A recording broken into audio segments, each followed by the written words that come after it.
Before we get into the deep stuff, let's give some basics or some things I want to do inquiry from the others. Walk me through the Santa Fe Institute. What was it about the time of the math? And this was in the late 90s. So they're not going to hear me on this part, right? We're going to do it both ways? It will not be on the video, but we do have you recorded. Fine. Remember, when you're answering on these questions, I'm not in the shot, and they're never going to hear my voice. So a little bit you got to repeat in your answer, you got to repeat what my question was. Oh, a little bit. Okay. Santa Fe Institute. Why, when you're at the top of your game on Wall Street, do you decide to finance, which was at the time, or endow, or become the donor or sponsor, however you want to say it, for what was considered the most cutting edge group of mathematicians in the world? Action. So Santa Fe Institute in the late 80s, early 90s, I was interested, I was on the board of Rockefeller. So that starts, Rockefeller, it's university formed by John D. Rockefeller to sort of give back to the community. It's east side of Manhattan, except it was old. It was sort of old-fashioned. They were talking about medicine, and medicine by itself was, again, subject to the ideas of science. They were trying to use science to find cures for disease. And I said, no, we need to do something different. We need to start interdisciplinary work. How did a schmuck like you get on the board of Rockefeller? What year was that? I don't remember. I think 89 and 91. So that's one of the most prestigious research places in the world, correct? Yes. Okay, how did a guy like you get on the board of a blue blood, internationally known, hard research, Nobel Prize winners all over the place? How do they pick a guy like you, a trader from, or basically some guy from Bear Stearns?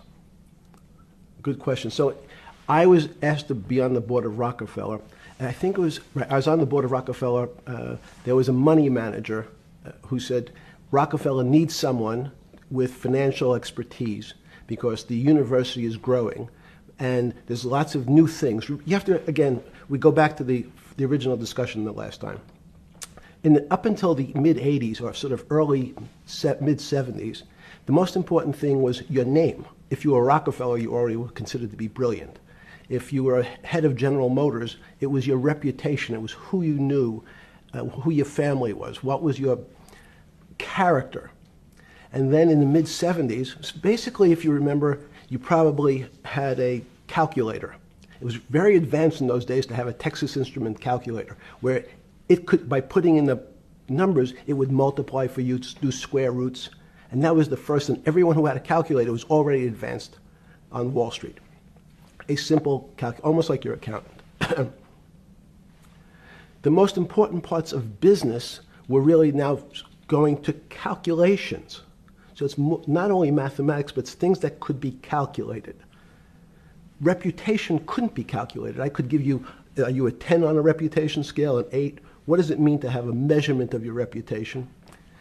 We'll get to that later. But places like Rockefeller needed someone to say, look, we're entering a different world where numbers and the numbers of companies, portfolio management was going to be balanced. It was going to be statistical. Jeffrey, could you come on the board? Potentially sit on the finance committee, Nancy Kissinger and a bunch of other people. And David Rockefeller and I got along very well. He was an unbelievable human being. Respectful to everyone. He introduced his driver as his colleague, not his driver. He would never say, this is my driver. He said, it's my colleague. And David started to explain to me world politics. So David would say, Jeffrey, money is going to be sort of the most important things. People don't understand money. You seem to have this knack for money. I said to David, tell me about your life. What was the worst and the best part of your life? So David said, when I grew up, everyone knew I was a Rockefeller. They didn't know that my father told me he would not leave me a dime. No money. But every time we went out to eat, me and my 5 friends at school, they would leave me the bill. They would expect me to pick up the check because I was a Rockefeller. And he said, I was chairman of Chase Bank. And he said, I remember like it was yesterday, one of the headlines in Time magazine said, David please fire yourself. So he thought that there was a world that existed that would be a combination of both politics and business and leadership. What do I mean? He formed something called the Trilateral Commission. The Trilateral Commission is some spooky stuff. People said it was the Illuminati, there's some mystery about it, people that ran the world. It was politicians, but David said most countries, the politicians get elected for 4 years or 8 years, separate from the royal families in England or in the Middle East. Someone's there for 4 years and then they're not there anymore. The most important people to have stability and consistency would be businessmen. So he formed this Trilateral Commission of businessmen and politicians from 3 major continents. So it was the North Americans, the Europeans, and the Asians. So he said to me, would you like to be on the Trilateral Commission? Now, I was 30 years old, 32 years old. I said, great. And he said, well, you have to fill out this application so they have your bio. And I looked at the list of people, and it was Bill Clinton, former president of the United States,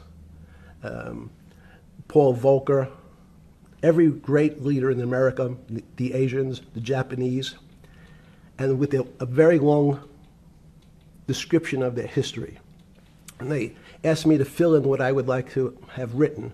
And I wrote Jeffrey Epstein, comma, just a good kid, which I thought was funny, nobody else did. So to answer your question, at that time I recognized around the world that monies and currencies were not really well understood. But again, it was only numbers. So numbers, and I'll get to the fact that it was bad thinking. Numbers are very good. Are most people that you meet, even on a Trilateral Commission, when you meet most people, do you find most leaders financially illiterate, economically illiterate? Most political leaders don't come out of a background of finance. Most political leaders come out of a background of being popular. So in some of the countries, in some of the African countries, for example, they might have been a military person. They were a general. In some of the African countries, they might have been a disc jockey. Or in our country, they would have been an actor. The knowledge of money they don't have an expertise, they have no degrees in finance. They really, and this is one of the major problems, their expertise, if they have any financial knowledge, is of their own checking account or bank account and filling in their own taxes. So many world leaders who don't really have a financial underpinning make fundamental errors when it comes to money on a country or institutional level. Let me give you an example. If you, Mr. Bannon, if I said your assets increased last year, you'd say, that sounds pretty good. And I'd say, what does that mean to you? You'd say, well, I have more money. I guess I'm wealthier. I'd say, yes. And if your debt increased, would you feel wealthier or poorer? You'd say, well, I don't want to have increased debt. I don't like the idea of that sound, increased debt. Now, that and world leaders understand when their assets go up, they feel better. However, institutions like banks, things that people don't really understand are financial underpinnings of banks. When I say your bank, Mr. Bannon, you have the Bannon Bank, you doubled your assets. Sounds good, but what does it really mean? It means people owe you more money. You don't have any more money. What? Yeah. A bank's assets are how much it is owed by other people. That's crazy. So if the bank goes from $2 billion of assets to $10 billion, it means people owe it an additional $8 billion, but their assets have gone up. So the terminology of assets and liabilities is different for banks. It's not natural. And what most people, and you ask questions about world leaders, there's many people, I think your old boss Mercer understood, there's a fundamental part of money which is called fractionalized banking. And fractionalized banking is something that finance people understand, and the people on the street, and when I say people on the street, that's where I was when I started on Wall Street, would find it impossible to believe. Impossible. Why? Bannon Bank, I give you $1, just one single dollar. In our system of banking, I would say, okay, Steve, I gave you $1. How much could you lend out to your friends? And your natural reaction would be probably something less than $1 because I want to keep something in my pocket. The way our system works is if you as a bank are holding my dollar, you can lend out an additional $8 or $9. No, it's impossible. I only have $1, Jeffrey. We have something called fractionalized reserves, which is if you have 1, you can lend out 9. That's the way our system works. And so not only do world leaders not understand banking, but the man on the street, my father who worked in the park department, it would be beyond his imagination that people could lend out more money than they actually had in their pocket. Next question. But how did this, in understanding that, when you get on something like the Trilateral Commission, you're on the board at Rockefeller, which is the most advanced research. You get brought into the Trilateral, which is the elite of the elite. How, since you're only at that time 30-something years old. 8 years from teaching at Dalton, right? You're at Dalton. No, 10 years. 10 years teaching at Dalton. Yes. Walk us through. I mean, put us in the room. Walk me through exactly what it felt like. What it felt like being on the board at Rockefeller. You got these Nobel laureates, and you're sitting there making decisions, and you start to meet these people at Rockefeller. Now you start to meet these people at the Trilateral Commission. What did it feel like? It's a great question. So what did it feel That's like? what I'm in the business of asking. Yeah. What did it feel like meeting some of these people like Kissinger or Rockefeller? And those are two extraordinary people. But in general, I think the question, the people on Wall Street, I tell the story, the first day, one of the first days when I was in Wall Street, someone said to me, would you like to buy ATV? And I was looking in the brochure, and I couldn't figure out what stock had a symbol of ATV. And when I finally said, well, I can't find it, and they said, what's the matter with you? Do you want to buy ATV?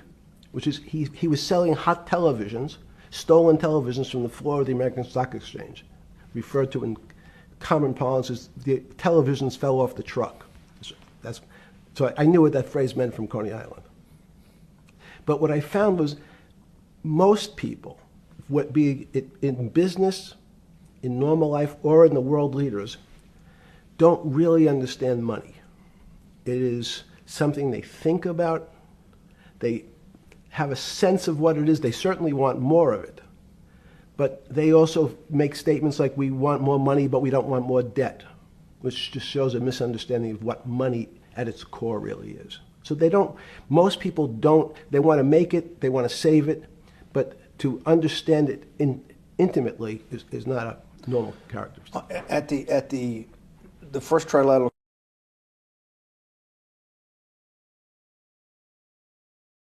or something? Yeah, good. Just give me approximate. You joined the Trilateral I Commission. think it might be And we'll be able to show we'll pull down the chart of where your name was, but just give me roughly when it was. I think it could be 90. I don't remember. Okay. Let's Sorry. say early 90s. Yes. When you got on the Trilateral Commission and had where was do you remember where the first meeting was? It was in Tokyo. In Tokyo. And at what hotel? I would like to say the Hilton, but it's probably not. And it's a 3-day, 4-day? Give me some 3-day event, and walk me through the whole thing. Speeches. It starts with a dinner. Just walk me through it. It was boring. You couldn't possibly think it was boring. It's It bullshit. was boring. You had to be stars in your eyes. No. Did you fly over privately?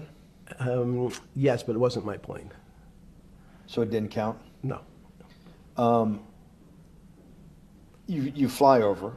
Yes. And it was who were the first? Like when you first met those leaders, you had to be wowed. No.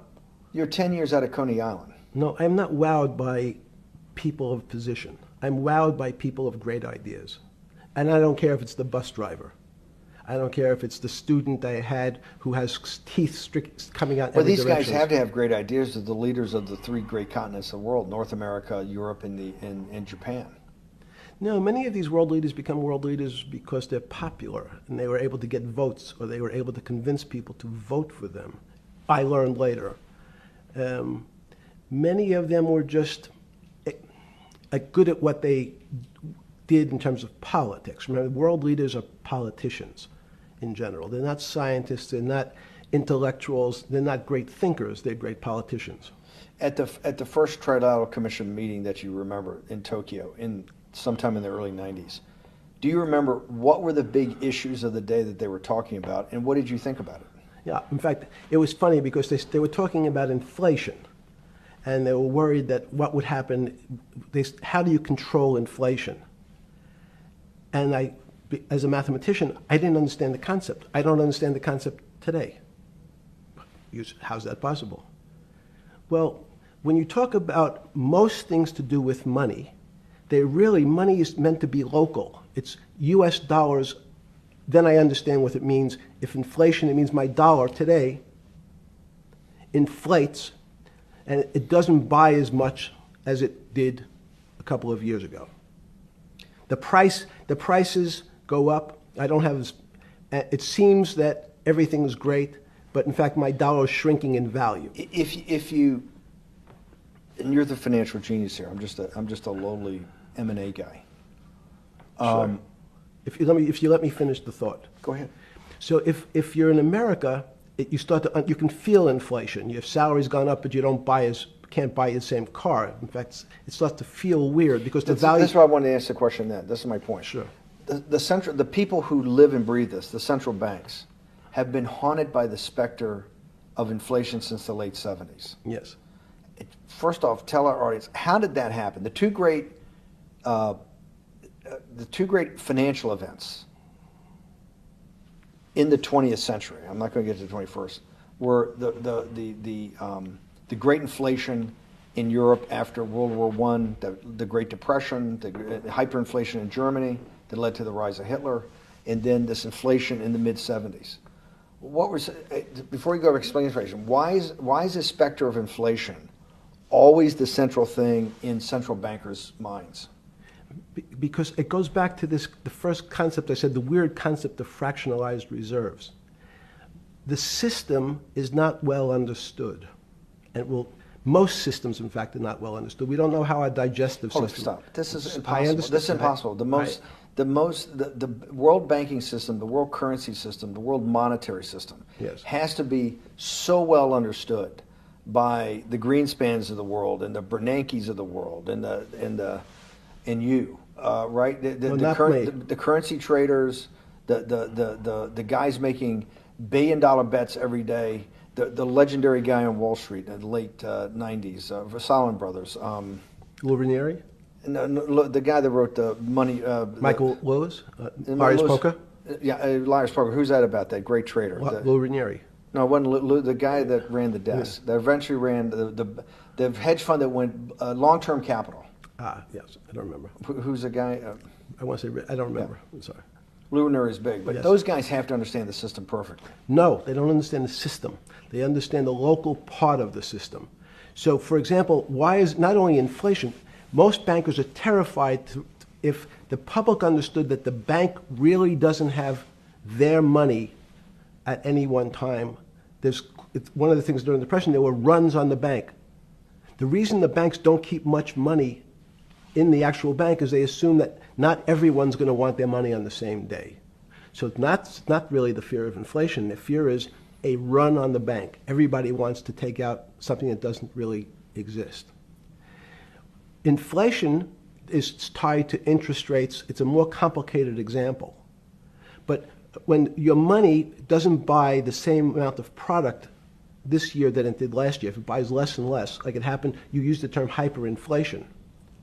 There's certain countries that are not managed well, like in Africa at the current, A $100 billion bill, $100 billion bill in Zimbabwe is worth 1 American cent. That's the perfect example of hyperinflation. It goes up, it doubles every day. So people are afraid that their value in the system starts to break down. But so if I said to you, does your doctor understand your body system? You'd say, well, I hope so, because I want him to keep me healthy. But you could have a kidney infection, you could have a heart attack, you could have a broken knee. There's lots of pieces of this system. And in fact, when you ask the question, very few doctors understand your entire body. There's a specialist for your knee, there's a specialist for your polynoidal cyst, there's a specialist for your head, and now we have specialists in different areas. So and I'm going to get to your first question about Santa Fe Institute. The world economy and your body are both comprised of little systems interacting with each other and making one big system. This is what's stunning for all the little guys out there, the populist movement, the little guys that haven't had a pay raise in 30 years. They think that these elites, have everything. The guys in the room making the decisions, the party of Davos guys. You're sitting there, you don't think many people today really understand the complexity and really all the moving pieces and how they interconnect to the world's financial system. No, not only don't they understand the complexity, and that goes back to Santa Fe Institute was an attempt of trying to see if there was a way to mathematize, formularize, or algorithmically understand what the term complexity means. That goes back to the original question. Complex systems are complex by definition. But there's not necessarily, it's not one level of complexity. We might say, well, our fingers are complex, the movements, the muscles of our hands, but it's not as complex as the blood system. Now I have a circulatory system. I have systems on top of systems, so that there's no one group or person that really understands the way the body works. There's no one group that understands the way the financial systems work. You might understand U.S. bond market. Now, you've asked about the trade of long-term capital. That was a bond fund, very small part of this very complex system. So the goal of the Santa Fe Institute was to see, is there a way to get in, somehow understand how complex systems interact? Fast forward, Steve, to today, where Google and these other engine companies, the other tech companies, are trying to build artificial intelligence. The strangest thing that they've found, one of the strangest things, is that the systems that they design, this artificial intelligence, which a lot of people have heard about, is they design a bunch of systems. They're called neural nets. The term simply taken out of brain work, neurons in the brain. Nets because they actually look like a net. They put in some inputs. The computers work, spit out an answer. Sounds normal to you. It's because you're thinking about that calculator you had in 1976 on your desk. When you ask the person who designed the system, how did it come to that answer? How did your neural net, can you show me the calculations? They say, no, we don't know. We don't know how the thing we designed actually came up with that answer. That's pretty strange. They take the same neural net now and they put it in front of a video game. No learning, nothing. They said to the computer, they say, sit in front of your video game and learn how to play. It seems the computer learns better than any human in history, faster than any human in history, beats any human in history, but when you ask the designer how did it do it, no one knows. It just did it. So that's the first little touch of things that we already have gotten to a place where we don't understand it, and we built it. On Sunday afternoon, September 14th, 2008, where were you? Sorry? It was the night they put Lehman Brothers in bankruptcy in London. I was in jail.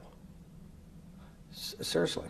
Yes. So the financial crisis of 2008 happened when you were in jail? Yes. Oh, this is going to be so amazing. This is going to be so amazing. I take it you didn't have your Wall Street Journal dropped off to you in the morning, your Financial Times. No. How did you hear about because I want I forgot about this, but yes. I'm trying to get, this is going to be amazing. This is, let's go back and do that again. Sunday afternoon, because I want to find out about people, the geniuses understanding the complexity of the financial system. Because I think the best example we have is the financial crisis, the crash of 2008. Sunday afternoon, September 14th, I think it was, 2008, is when they were working feverishly in Midtown Manhattan at the Lehman Brothers offices and at various law firms around town, and with the Secretary of Treasury and the Federal Reserve, what they're going to do with Lehman. They decided they weren't going to save it. And so they prepared to put it into bankruptcy at the open of the market in London the next day. How did you hear about what was going to happen to Lehman Brothers, and what did you immediately think when you heard that it was going to be put into bankruptcy? I'm glad you asked that question. I was in solitary confinement September 14th. And again, some of the public stories about the wonderful time I had in jail and my work release, which didn't come till months after. I'd been there since June in an 8x10 cell with a bed in the back, a 6-foot bed in the back, a chrome sink with a toilet attached to it, and a little piece of metal sticking out that was supposed to act as a table. Now, since I was in jail, there were no books. Why? There's no library. No library, but you're in jail. No, I was in jail, not prison. So in jail, I was in a place what's called the Special Housing Unit, which is for the roughest, toughest, meanest people. They had put me there, they said, for my own protection. So I was in a 8x10 cell with a little slit in the door where they would serve my food on a tray about 9 inches by 4 inches. And then as soon as I finished eating, they would take the tray and close it down. And one of the guards said, do you understand there's Wall Street's crashing. I'm worried about my pension fund. What should I do? And I said, sorry, Wall Street's crashing? What's happened? And he said, there's some crisis and some companies are going bankrupt. I said, are you sure? And he said, yeah, it's all over the papers. We're all terrified we're going to lose our life savings because we have either a 401k or our pension funds. We don't know anything about money. Mr. Epstein, can you tell us, like, what's going on? Am I going to be able to afford my children's education? Am I going to be bankrupt like this company called Lehman Brothers? And there's another company in the front page today called Bear Stearns. Oh, no, I said. Why? Because that's the company I was a partner in. And in fact, that was a company I had a very large investment in. So, as a great story, I didn't have my Wall Street Journal, but in the early mornings, you're allowed to make 2 phone calls, collect. And when you pick up the phone, you can dial a number, and when the person picks up, they say, you're getting a call from the Palm Beach County Jail. Will you accept reverse charges? And the person either says yes, and the call goes through, or the person says no. The person I had called was Jimmy Kane, the president of Bear Stearns. And I said, tell me what's going on. And so that my knowledge of the financial crisis happened with Jimmy, who was at the center of the storm, telling me about what Lehman had gone under, and they were trying to figure out a way, should they bail out Bear Stearns?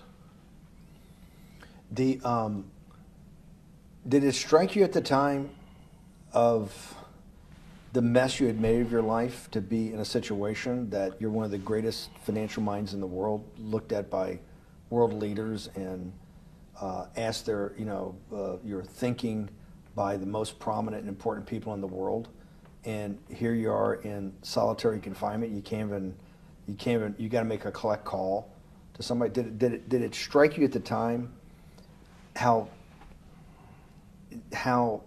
all the threads of your life had come together and put you in a position, or you had put yourself in that position? No. So it never struck you when you had to make one of your 50% of your collect calls that day, you call the president or the head of the CEO of Bear Stearns. The biggest financial event in your life is taking place, of which one, every important person in the world would be seeking your opinion. Number two would be a once-in-a-lifetime opportunity to apply your craft. Number three, it would be a once-in-a-lifetime opportunity to make money if you were smart, and obviously you're smart. You're telling me here, truthfully, that it never hit you at all of how you'd ended up in a place where you had to make a collect phone call from a jail cell that was 6x9 with a steel bed and your food being passed in through a slot. The question you want to ask is, who was the other call to? Okay. Who was the other call to?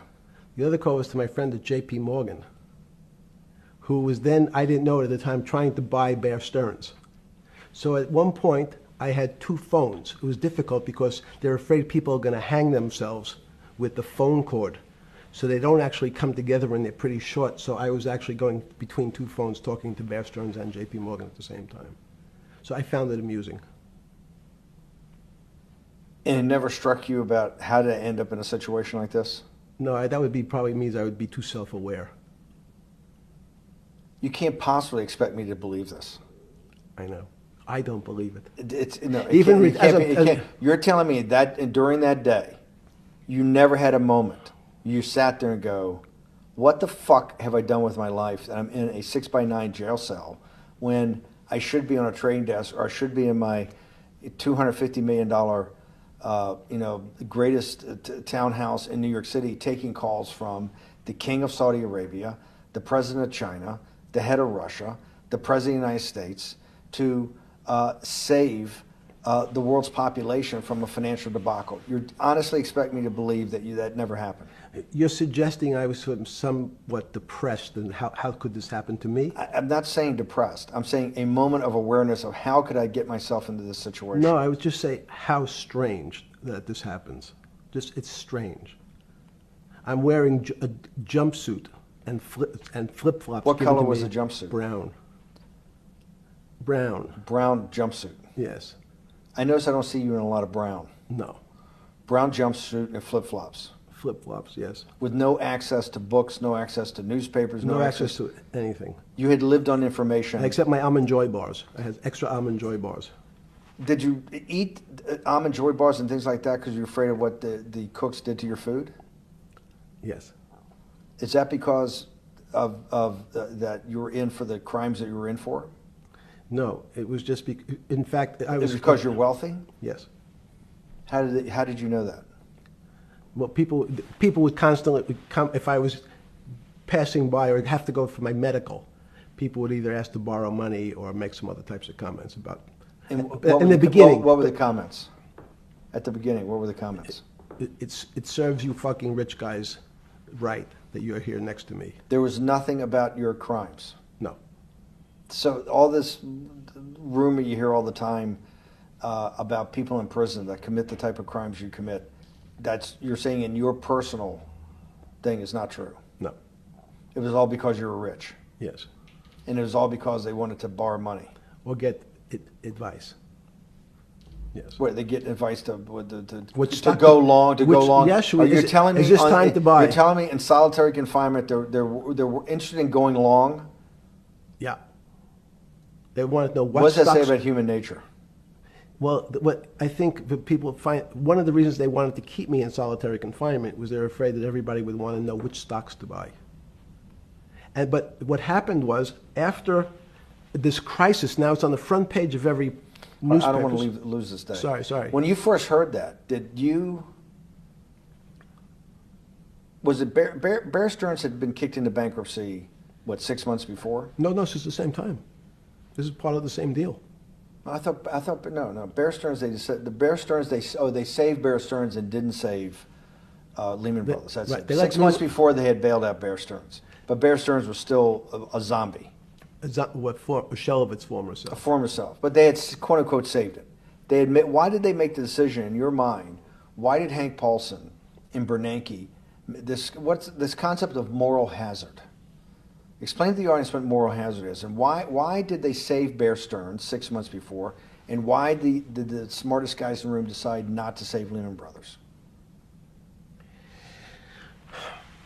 It's a good question. The real issue is I'd have to go back when you have these systems to the way your doctor responds to any type of emergency in your body. If they might decide to save your kidneys and let your gallbladder go because the gallbladder is less important to your overall system. If at that time, even it's not that long ago, the boogeyman was when said, well, what really happened? Jeffrey, what really happened? What is this financial crisis? And, some of the progressives and the right wing blame it on the banks. It was the banks' fault. And it's the fault of this very esoteric, unknown concept of derivatives. It was really the derivatives that caused this financial crisis because the derivatives got somehow out of control and in the Mickey Mouse. And that was the way you started your road to a billionaire went right through derivatives. Yes. But derivatives were not the cause. Derivatives were not the cause at all. It's like saying your hair was the cause of your heart attack because it was on top of your head. So what was the down. cause? There isn't, let me say, there's no one specific cause. These are system collapses. So many times when they have to make your death certificate, when you say, well, what did he die from? They'll say heart failure. But if you say, what was the cause of his heart failure? Well, he had low blood pressure, his sugar was high, he was diabetic, he had all these other problems. But they say, no, we need a word on your death certificate. Did he die from brain damage? Did he die from heart failure? That's the financial crisis. Many people said, well, what caused it? They wrote, like on its death certificate, derivatives. But derivatives are not a fundamental cause of anything. Was it Sunday or Monday? I take it was Monday morning when you made your two collect calls and you were talking to Bear Stearns on one hand and Morgan Stanley on the other. J.P. Morgan. J.P. Morgan. That was Monday morning. Did you, Jeffrey, being one of the financial geniuses in the world, did you understand what Lehman Brothers going into bankruptcy, the domino effect, that by Thursday the financial system would be under such extremis that if it didn't have $1 trillion cash infusion in the United States, it might collapse? Did you know that at the time? Did you view that at the time? Yes. You did? Yeah. Why? Again, I don't want to bore you or the audience with the idea of it's a medical procedure, but you had system failures. So you'd recognize that if I said to you, did you realize when your father was on the ground and he was clutching his chest and he couldn't breathe, it was a bad situation, he could die. That's how I saw it. Did you immediately think about the commercial paper market? I mean, the mechanical triggers that actually you had to blow through these circuit boards. Did you know the circuits? Did you understand the circuits? Or did you have a concept of the circuits that were going to get blown through? Yes, but only because of an analogy to a body. And in fact, from my telephones against the wall with my little metal wires, because the next day I talked to another person in Washington about the issues of what I thought was happening, and I made the same discussion about the... They were at the Treasury Department? Yes. So in a 6x9 cell in... The phones were outside the cell. In Palm Beach County, California? West Palm Beach, Florida. West Palm Beach, Florida. This was your juice diet. West Palm Beach, Florida. West Palm Beach, Florida. West Palm Beach, Florida. You're making a call to Washington, D.C. to talk to some deputy secretary of Treasury. Someone in Treasury. Right. Someone in Treasury. Right. And that does not, the night before you go to bed, it doesn't dawn on you at all. You never have a moment of self-reflection that, how did I end up on this metal cot when I should be at the center of things? No, I had a telephone. So I said, I can talk to, it makes no difference where I am. In fact, I'm still talking to the same person if I was at my home in Palm Beach. But I'm the here in difference your jail. home in Palm Beach. I can dial my That's a own phone. That's bullshit. No, but you can also make 1,000 phone calls. Here you got to make one, and he's got to take. Think the how much judgments. better that was. I had to decide who was the right person to call. That was unusual for me because I would have called 20 people And before. what was the advice you gave him? I said, you have a sick patient, and it's very much like a sick patient in the emergency room. You can't think about it like your car. People in normal walks of life think about money and things as a machine. And unfortunately, so if your car breaks, cars are always easy to fix. My jets, my cars, if it breaks, I know it can be fixed because it simply follows the same pattern. If this part breaks, you replace the part and the thing works again. People and the financial system are not machines. They can't be fixed the same way. You can't simply take out put some more juice into the commercial paper market, and that's like replacing the carburetor on the car. It's much more, I have a patient who can't breathe, has a stomach problem, can't see, looks bleeding at the same time. What do I do first? I have to think about it as a system. Where's the most logical place? What's the most dangerous place? If your heart stopped, we have to start your heart again. In the equivalent to the money market, why do I have to start your heart again? I need to get your blood flowing. If your blood stops, you're dead. If liquidity, which is the equivalent of blood in the financial system, dries up. Once liquidity is basically cash, putting cash into the Forget system. about what it is. Okay. Liquidity is liquidity. It allows the system, it's the blood of the system. You need to pump blood hard into the body of the economy to keep it flowing. And if you're, especially when you're worried about someone dying, you're not going to be worried about the niceties of, well, you got the shirt dirty and there was some damage. Pump in that blood, keep that heart When you pumping talked to the person in Treasury on Tuesday, the 16th, did you get a feeling as you were sitting in your 6x9 jail cell in West Palm Beach, Florida, that they were on top of things? No, you can't. It's impossible to be on top of things. There's no such thing. It's, again, the doctor watching the patient die. You hopefully have some confidence that he's seen it before.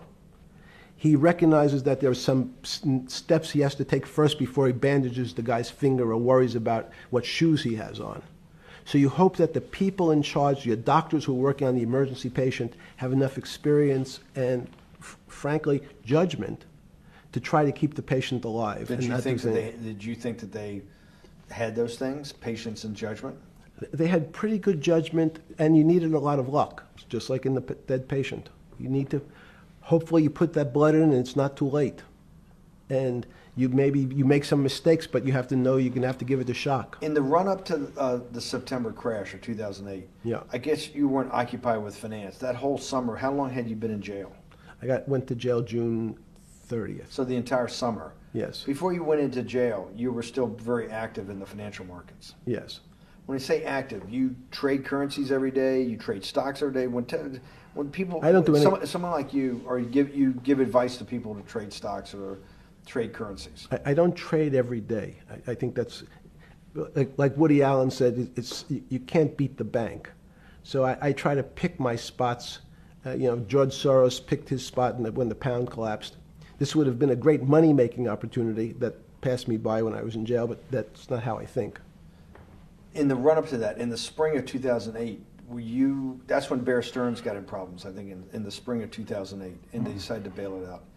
Did the Bear Stearns guys talk to you for advice at that time, when the big crisis in Bear Stearns? No, but see, again, unbeknownst to most people, and it's easy to blame people for the financial crisis, like you'd blame someone for giving your father the drink before he had his heart attack. But what really happened, the real enemy of the finance system was Bill Clinton. And if you ask me what and who caused the financial crisis, I would tell you it was Bill Clinton. Because of what Bob Rubin and he did to deregulate the financial system? No. Because as of the last time we had our 60-minute interview, you talked to me about home ownership. and you asked me whether everyone should own a home. And I told you, no, it's too risky.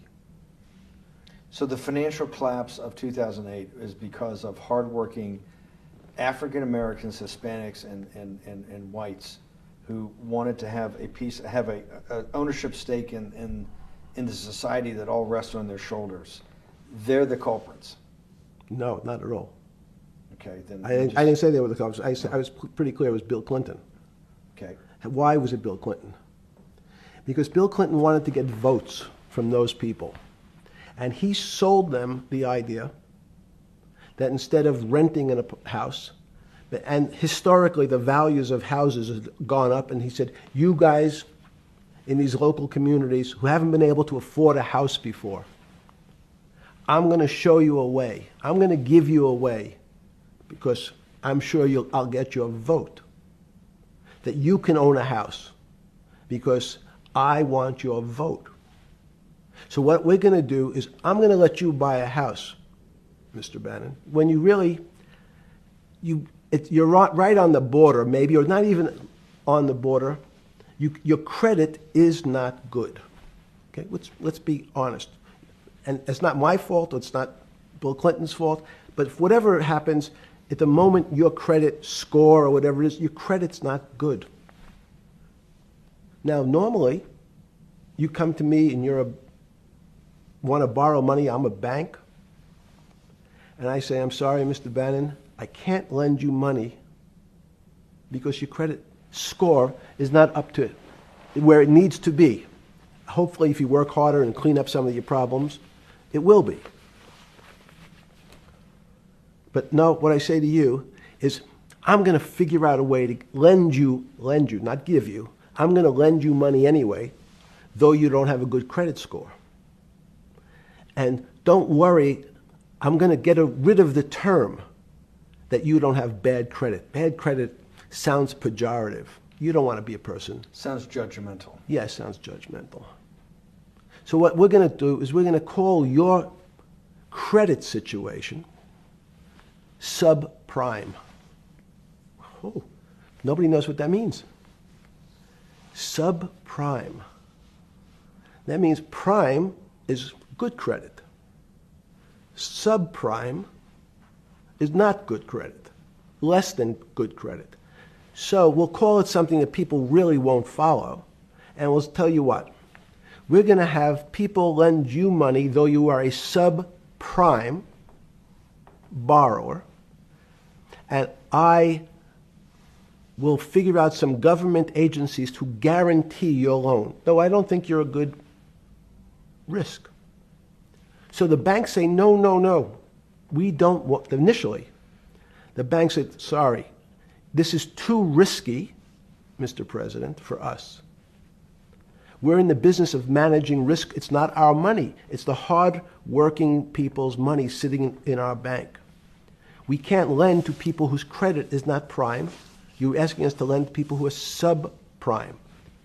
And he says, here's the key, if you don't, Mr. Bannon, I'm going to make sure the Justice Department charges you with discriminatory lending because you refuse to lend to my subprimers. In business terms, you should never lend to. But what we'll do is I'm going to form an agency called Fannie Mae and Ginnie Mae, just another agency names. They'll guarantee your loan. So don't worry. Don't worry. You don't have to pay it back anymore. Even though and maybe you don't even have to work as hard anymore. That's probably a harsh statement, but these players, these two big firms, Fannie Mae, will guarantee the fact that that bank will receive its money. Now, the bank says, wow, best deal in history. I refused to lend to Mr. Bannon, but now he has the big brother, his Uncle Sam. He went to his Uncle Sam, and Uncle Sam says, I'm guaranteeing it. The bank says, I want everybody. Give me as many people as you can give me, because Uncle Sam is the best credit in the world. Not only it's the United States government. We'll take it all. We'll take as much subprime as we can handle. because it's the best investment for the moment. It's a strange investment because it has politics that has inserted its way into the numbers. Politics doesn't belong in the markets, but now we're going to have, I want the votes, we'll make guarantees that you who can't get a house normally will be able to get a house from the bank. The bank says, this is the best deal in history. We will package 100, 300, 1,000 of you subprimers, and we'll sell it off to somebody else. And the whole system becomes mired in subprime mortgages. That's becomes the What do issue. you mean mired? There's just too much supply. It's a supply-demand problem. You get too much supply. No, it's a very good question. What does too much supply mean? Well, then you get to people, go back to your first question to me, government leaders. Government leaders know if they're good, and they can do mathematics, they can balance their checkbooks. So certain people in Congress said, well, how do you value these subprime mortgages? The banks say, we've been valuing them the same way we've always valued them for the past 20 years. The accounting firms, there's something in this country called GAAP accounting, which is a standard type of accounting. And we account for them the same way we've always accounted for them. If we paid $1,000 for your mortgage last night, when we put it on our books today, we're going to say its value is $1,000. It makes sense. I paid for it what's its value? It's $1,000. That's what I paid for it last night. No. The Congress people said, that's not really a good answer, you know. That doesn't give us confidence that you know what you're doing. Because what happens if you have to sell it tomorrow morning? Something's happened and you have to sell it. Remember, there's kinds of stress tests. Would you be able to value it at what you paid for it the day before? And Wall Street says, that's not the way you can think about this. This is crazy. We always value things at the cost from the day before. And they changed the accounting method, in essence, to say not what it was worth yesterday, but if I have to sell, what would it be worth? That's impossible. So what happens is every bank now has to value something they bought yesterday at lower than they paid. Never before in 20 years did they have to do this. So something they bought at 1,000, on their books was 1,000, is now 990. That starts to, you asked the question about what did I start to think about. Something's 1,000 and 990, this person now has to value it at 980. When did you first start to get nervous? Understanding Bill Clinton in all this. Did you change glasses? Yes. Okay. I changed shirt. I saw that black. Are you okay with the? Yeah, great. I think we're gonna have all kinds of changes. I'm experimenting. Yeah. Okay.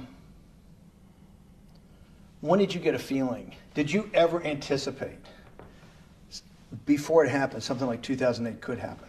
No. How could that be? Because it's the word I can beat it to death. Is that it's very much like would I anticipate I'll have a heart attack tomorrow? Unlikely. Was 2008 a heart attack or a stroke? Debilitating. It's a better. It was both. But why was it both? Because in fact, as I said, the blood was getting dried up in the system, and the head, which is sort of the central bank, wasn't working. So to some extent, it was a combination. It was a crisis. Did you see that building up over time? It's always been lurking in the background. I mean, if you have an older parent, would you say it's possible? Did you anticipate him having the heart attack today? No, you hope things are going to go better and maybe they'll fix it up. The system was getting too complex, and it wasn't based on derivatives, because what people keep forgetting, and as I was just explaining, Wall Street in many professions, including Wall Street makes it sound complicated. They don't want the little guy to understand what they do because they make so much money and they don't do very much. So they couch it in words like derivative and stock options and commodity futures and different types of contracts. It's all fairly, everyone is capable of understanding it. It is not complicated. But Wall Street, because they make so much money from doing fairly simple things, needs to make it more complicated than it really is. We had a very big recession in the early 90s based upon real estate and Japan basically imploding. Let's again, Okay. you had a recession in the 90s. I don't know what it's based upon. It's always interesting to look back and say, separate from there's certain triggers, like there, in the 70s there was a... What do you think it was based upon, the 90s downturn? It's clearly there was a huge downturn. No, I know there was a downturn. That's what I know for sure. I don't. That's a fact. That's all. Everything else is sort of speculation about why did he have that? I understand that, but Sorry. there's some speculation that has 0% probability of being true, and there's others that have 90%. In the range, when you look at the range of alternatives of what could have caused it in 90, and what I'm trying to do is get you all the way up to 2008. Look, Sure. you're the smartest guy in the room, right? You know that. Do you think there's anybody in the world today? Oops, this is going to be a bad question. No, but do you think anybody in the world today, the Alan Greenspans, the Bernankes, is there any central banker you know, any partner of any Wall Street firm, any guy running a trading desk, and I would take it that would be, or anybody at a Larry Fink at BlackRock, Steve Schwartzman at Blackstone, the top 100 financial guys, and let's throw in a couple of Nobel economists, and let's throw in the best professors at Wharton, at Harvard, at Stanford. Do you think that there's anybody that understands money or understands the world's financial system as good as you? There must be. But it doesn't come to the top of the head. No. Okay, fine. Now Is that that I've gotten that, let's go back to 1990. In that arc from the fall of the Berlin Wall to 2008. Good. We started with the implosion in Tokyo of the Japanese economy, Japanese financial markets. We had the huge run-up in internet stocks, right? We had the implosion of that in 2000. The bankruptcy of Drexel Burnham in 90. Mm-hmm. Implosion of Japan, huge run-up in equity markets for the internet, implosion of the internet in 2000, 10 years later roughly. Mm-hmm. And then this run-up through the Iraq War and all that, the run-up to 2008. Every 10 years, it seems like, we're in some sort of 10 years before the 1990s was the 70s. You sound like an astrologer. Okay. And not a finance person. You're supposed to be a mathematician. It just seems to me a pattern of every 10 years. That's misleading. That's exactly right. Okay. Because people like to see patterns. People like to see patterns where there are none. So a pattern of a financial crisis every 10 years is just in my mind. Yes.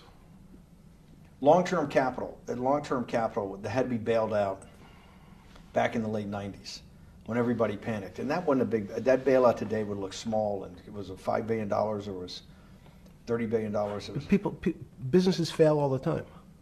But long-term capital, the Federal Reserve stepped in. But I'm saying people go bad. Things go bad all the time. Yes, you're correct. The audience is watching this, the little guys, they go bankrupt all the time and nobody gives a shit. You know why? They're a little guy. But when long-term capital management goes bankrupt, or Bear Stearns goes bankrupt, or Lehman Brothers goes bankrupt, people care because it's an unfair characterization. Why do you say that? Because again, it's the complexity of the situation. If you think about you have a complex system. You have your body. Now, in fact, the little guy is my finger. This is. And Bear Stearns is your heart. That's correct. The banking system is my heart.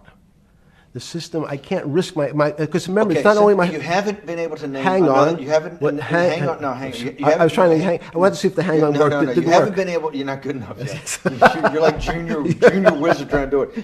You haven't. Yes. I'll say, since we can't name another guy that's as good as you. Now, there may be a couple out there. You're not bragging. You're humble. It had to be sometime. Please tell me there was some time before you went to jail and basically got cut off from daily information in the summer of 2008, that you started to get very nervous that this complex system, that something was deeply wrong?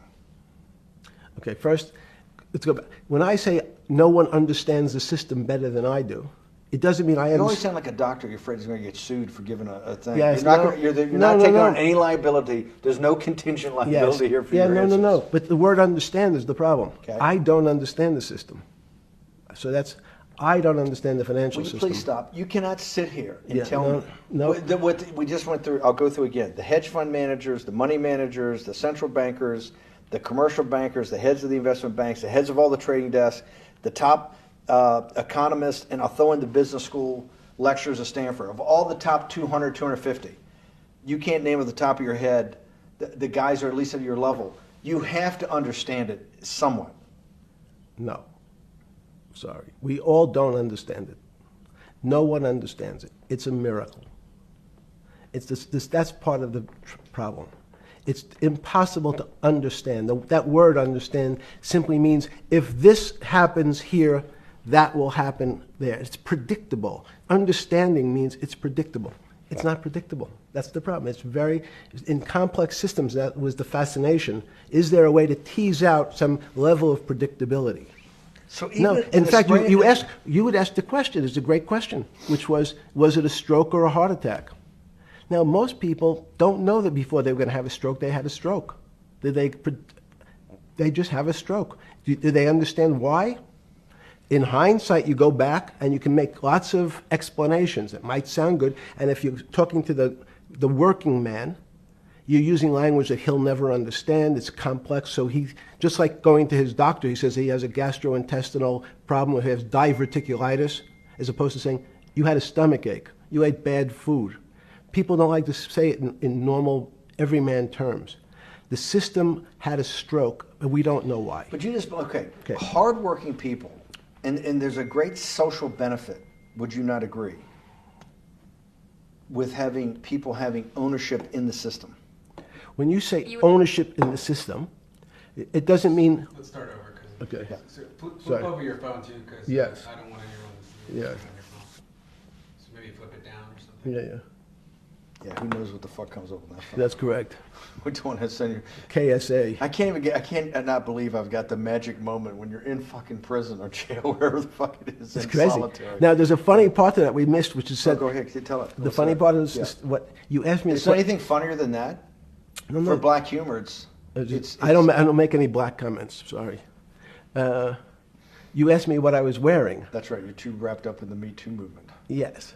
So I was wearing a brown jumper and a brown pair of pants given to me by the jail with the word trustee on the back. Because you had qualified to be a trustee? Well, the funny part was it was spelled Trusty. So I wasn't really sure.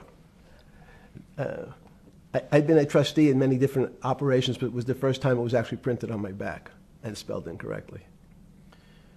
Probably had a higher level of being a trustee at that than you had at all the boards that you were trustees, right? Yes, because as the trustee meant you get two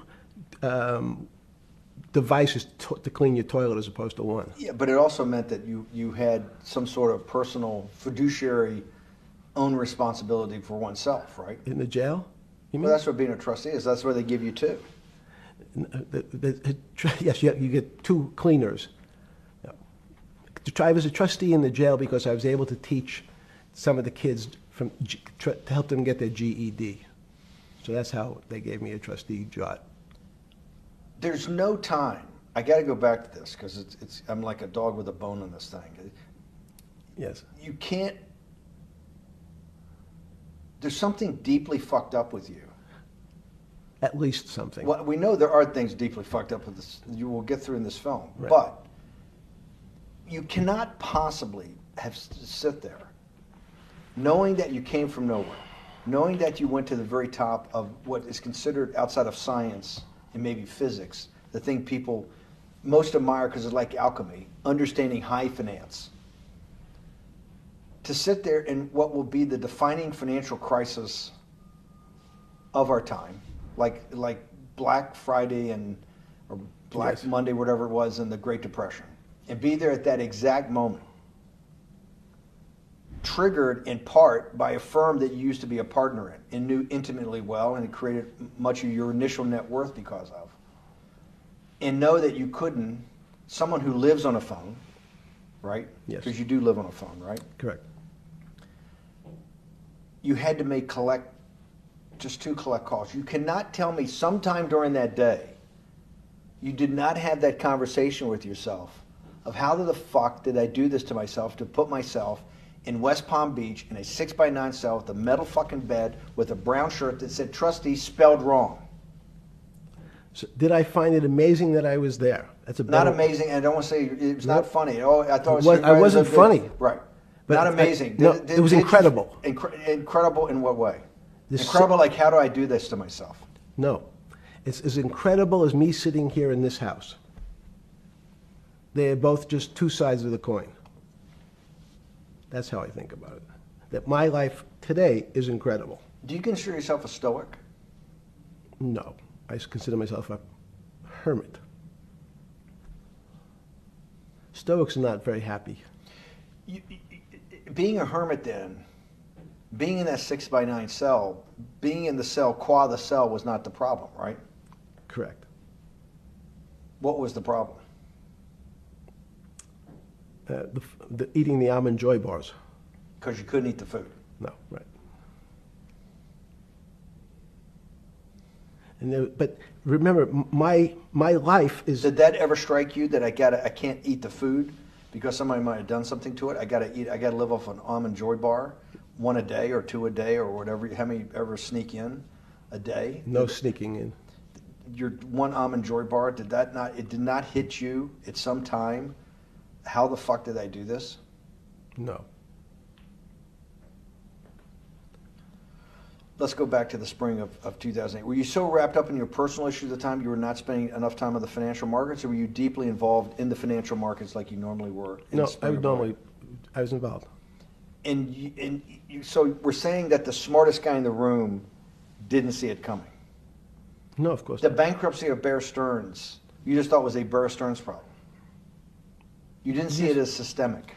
I know you keep harping on it, but it's not. Because you're a mathematician and understands systems. I- It seems that anybody that understands that they had a systemic problem, you would at least be the first on the early search radar. If you're not going to see it, then I'm really afraid, because that means that I always assume there's at least a set of guys out there that have some sort of sense that something's not right.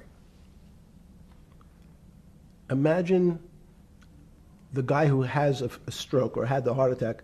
When you ask him, did you feel funny the day before? He's going to tell you, yeah, I didn't feel right. Something was off. I didn't feel right. I had my stomach was right. I felt a little dizzy. I felt a little weak. But if you asked him that day before, do you think you're going to have a heart attack tomorrow? He'd say, no, I just feel a little weak. I'm a little dizzy. My stomach hurts. So these systems, and that's the issue of complexity. What complexity says is that, in fact, everything seems to go along, and people have seen it. One of the great examples of complex systems is sand dunes. In fact, the sand keeps building up. People have seen some, and all of a sudden, one more sand drop, and all the sand starts running down the hills.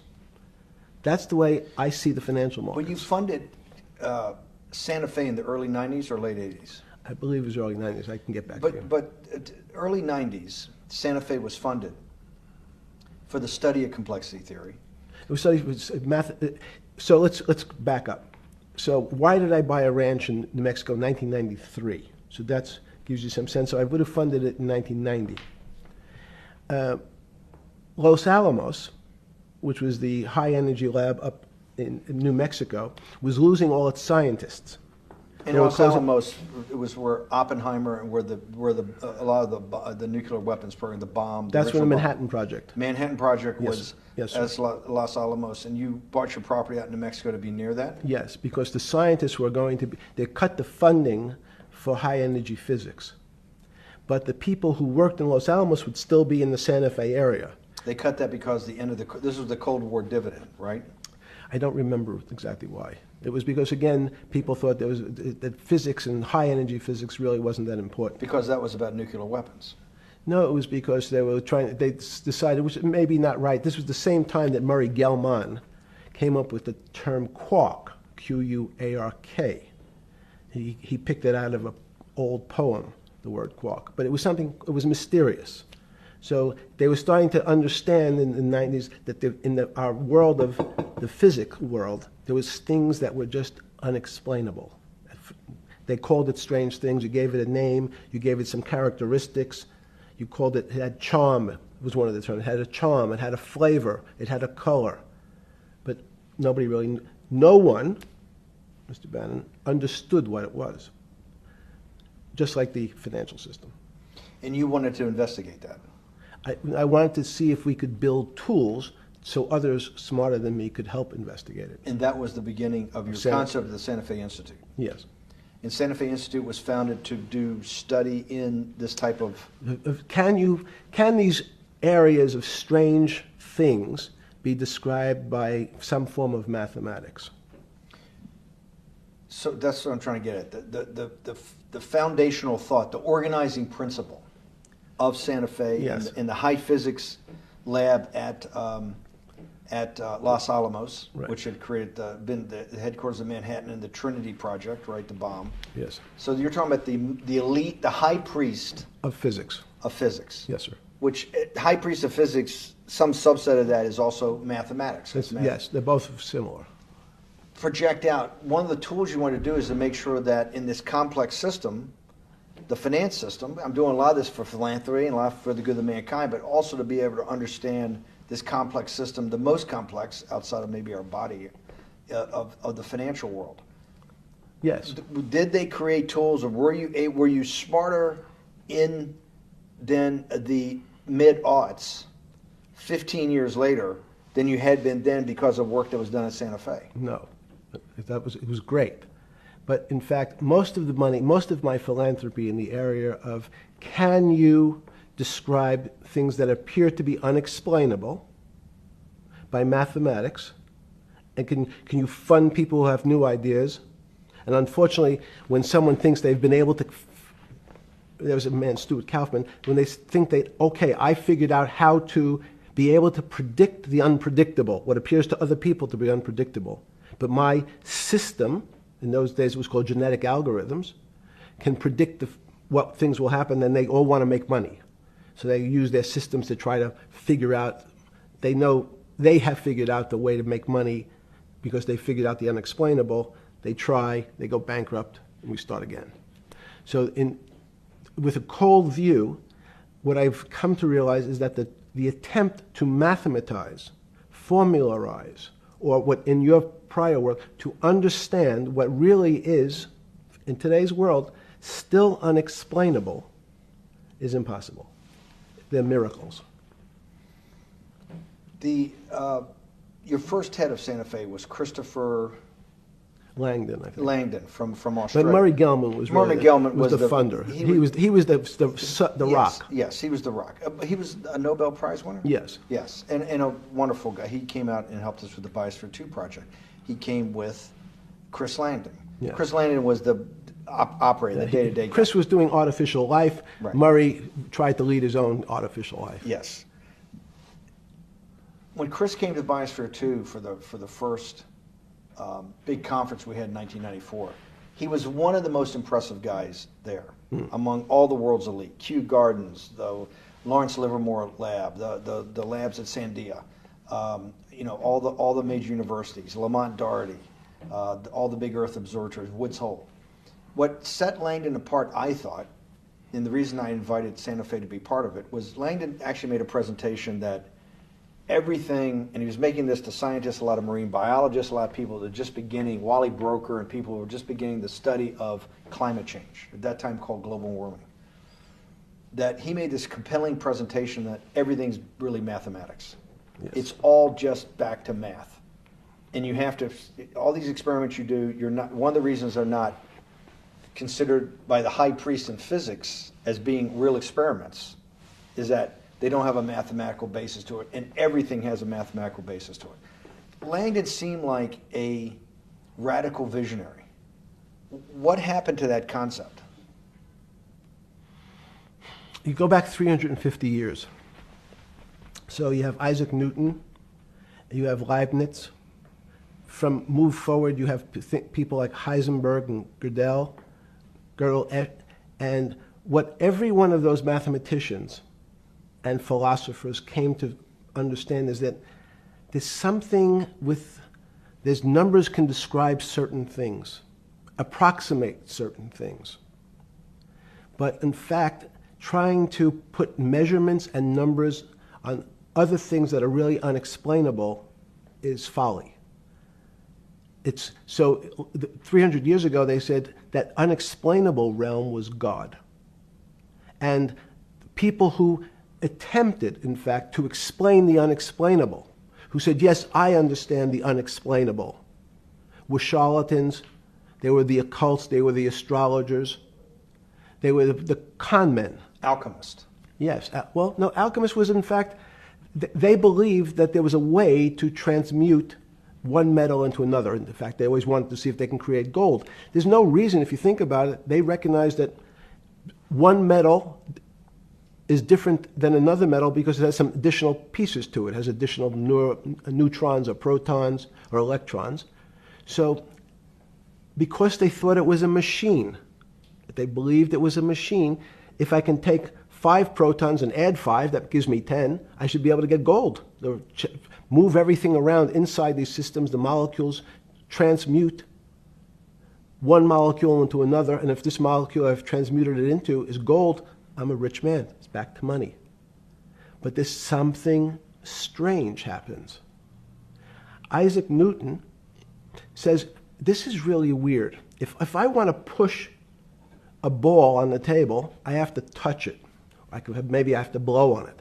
But I actually have to push one side of the ball or the book to move that side. I'm pushing here, and obviously this thing is what appears to us humans to be solid, so it moves as one thing.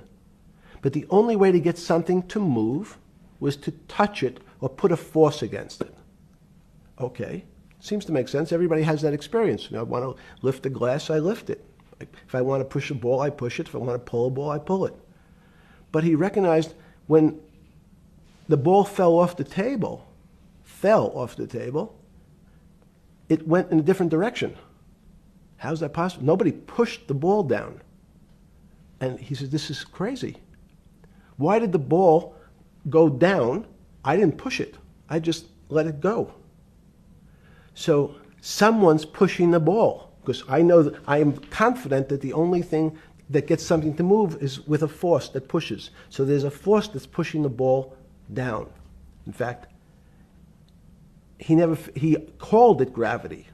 He measured how fast it was pulled, but never was able to explain why it happened. How is it? What is gravity?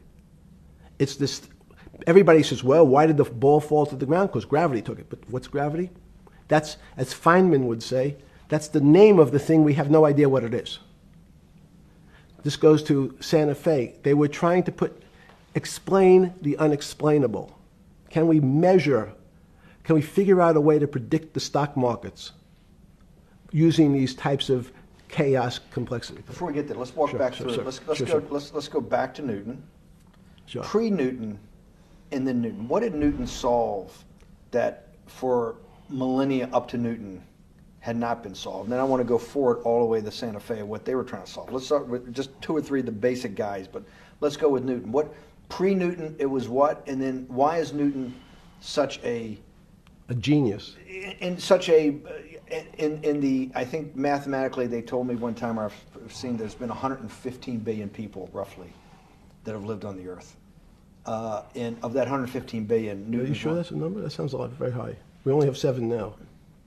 I think in the history of the earth, I think I'll pull up the stat for you, but I think it's 115 billion people. They figure that probably is inflation. That's why you have lived on Earth. But he's one of the handful of the most important. What did he solve for? Why is he so important for how we live today? And then we want to go through Leibniz and the other 2 or 3 other major ones to get us to Santa Fe? Well, it's a long journey. This is the heart of what we're trying to do. Let me take a bit of a detour just Okay. a second. What if you went to high school and the last year in your high school, you took calculus? So Isaac Newton sort of invents calculus. Well, that sounds invents. Mathematicians. To torture seniors in high school before they graduate. Yes, but obviously no. Yes, the answer is yes. Certain people could never do calculus. Why is that? Why is calculus so? Why is that the dividing line between, to me, people who can handle that and can go on to do certain things, and people just hit the wall, even if they know math? It seems to me that there's that calculus is the thing that changes. It bridges. That's because it's about the theory of change and the theory of how things change. It's a great question. But in fact, what calculus does is it's somewhat philosophical. That's why mathematics is Newton wasn't a mathematician, he was called a geometer. That's what they used to call themselves. They understood geometry and numbers. But there's an old conundrum where it says, during Pythagoras' days, Zeno's paradox it's called, where they said, well, if the wall is 2 feet away from me, and I take one step that's halfway to the wall, that'll be 1 foot away. And if I take another step that's half again, that'll be half a foot away, and then a quarter of a foot. I could walk forever but never touch the wall. Doesn't sound realistic, doesn't make any sense in our real lives of the physical. But what Newton understood is many problems were like that. Many things approached the wall, or in calculus, approached the limit, but never really reached it. So he said, it's okay, you don't have to reach it. We can do lots of the mathematics as if it was so close, it was almost there. And we could do lots of mathematics almost being at the limit. And this is really important, Steve, for today. Because most of the science up until today was things that are starting to approach the limit. You were taught in high school that if you had 1 divided by 0, if you remember your high school algebra, you were told, what's the answer to that? Is there an answer to 1 divided by 0? No, if you were in high school, I'd say, stay away from it. It's the boogeyman. You could write it down as it's undefined. It's not able to be determined. There's a bunch of things. But in fact, 1 divided by 0 is a strange things happen. It's a world of the strange. And what I'll explain to you after is that when you get 1 divided by 0, you get into a world we don't know what happens. The answer is it's not explainable. We can call it things like undetermined. We can have a convention to say it's X, Y, or Z. But in real life, we don't know what happens when you are actually at the limit. So Newton thought the same concept is that the limits were God. You got close to God, but you could never be God. He had this sort of religious interpretation. Okay, I want to go back to Newton. Why is Newton such a big dividing line in mankind's history? What is it about Newton? What is it about what he tried to solve? What did they not know beforehand? And because we live to a degree in a Newtonian universe, although I realized later subparticle atomic physics, but at least for a while it was Newtonian. So what's the dividing line? Why is he so important? Why is he an inflection point in mankind's movement from the swamp to the stars? It's a great question. Stars was by Kepler. What Newton starts to allow us to do is to make accurate predictions. Remember that we've talked about that with money, about the things in our physical world, how cars, he didn't have cars, that how horse carriages moved, how bowling balls moved, how pool cues and pool table balls. Had people tried to solve that before Newton? Many tried it? Heraclitus or Plotinus, Pythagoras had these greats that we hear about. Had they tried to solve the same problem? Not the same problem. They tried to again, what Pythagoras does, he starts to figure out this relationships in triangles. For example, everyone knows the a squared plus b squared is equal to c squared. That Pythagorean theorem, which is basically says these shapes in a triangle, each side of the triangle has a fixed relationship with the other two sides. That's strange. He knew, again, but it was all numbers. This was a system of things in the physical world, and Pythagoras says we can start putting numbers on things that help you predict how they will behave. You can add two triangles and make a square, some different shapes. They were looking at geometric forms. Newton says, well, I want to know how planets move. I want to know how things around me move. Can we find formulas?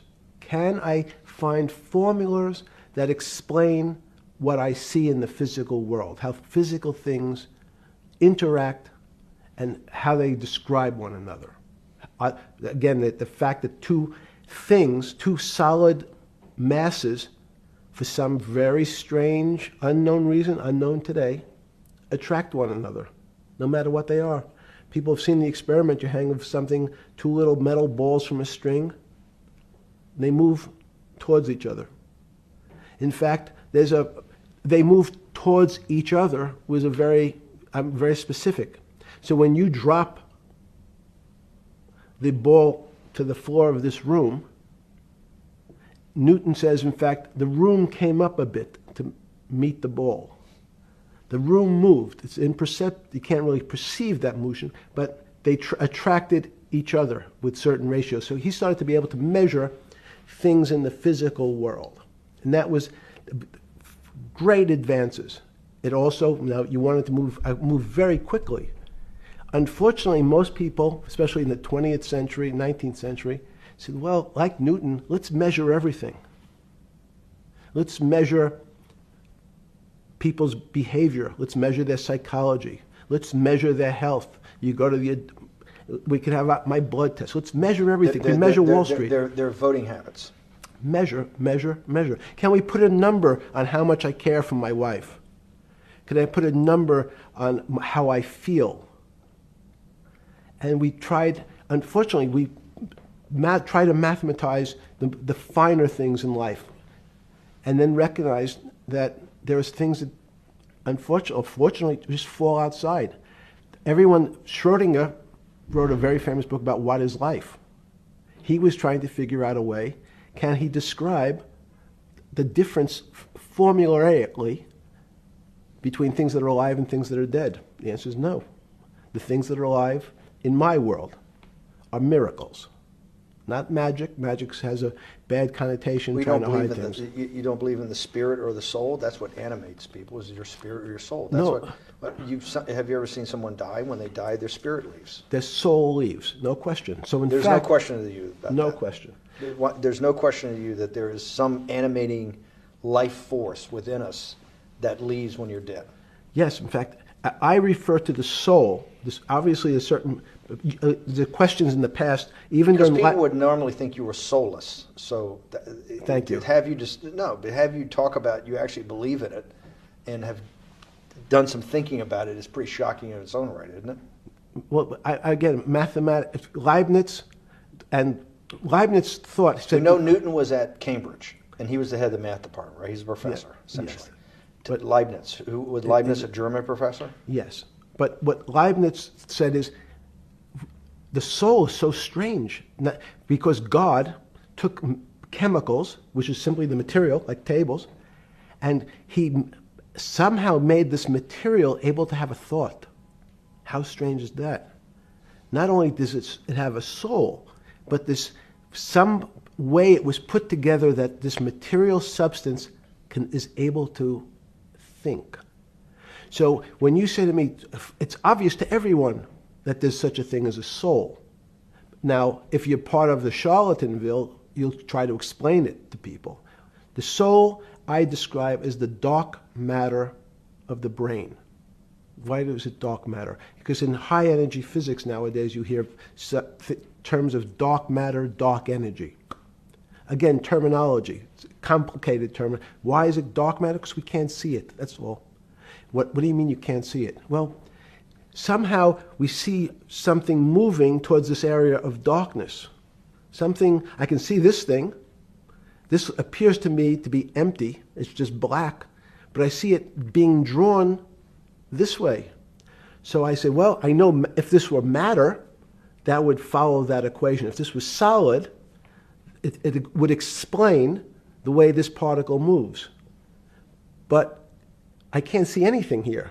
So I'll just call it dark matter. And I'll say, I don't know what it is, but it behaves as if there was something there.